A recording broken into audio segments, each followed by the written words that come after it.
Alert, alert po mga taga-Japan. Virus, Mycoplasma virus. Maaari daw makapasok dito sa Japan. Ito yung virus na kumakalat ngayon sa China. Mycoplasma virus. Ayon sa report, noong kumalat din ang COVID virus, nagsimula din sa China ang virus hanggang kumalat sa buong bansa.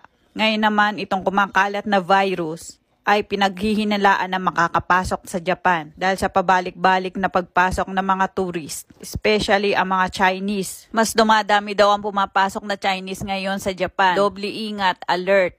Dahil nga sa kumakalat na influenza dito sa Japan, ito daw ay nahahawig din sa Mycoplasma virus. Naakalain mo na para ka lang inuubo o nasisipon. Agad daw bigyang pansin kung sumasakit ang ulo o nilalagnat.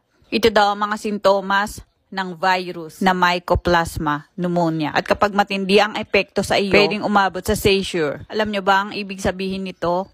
Ito ay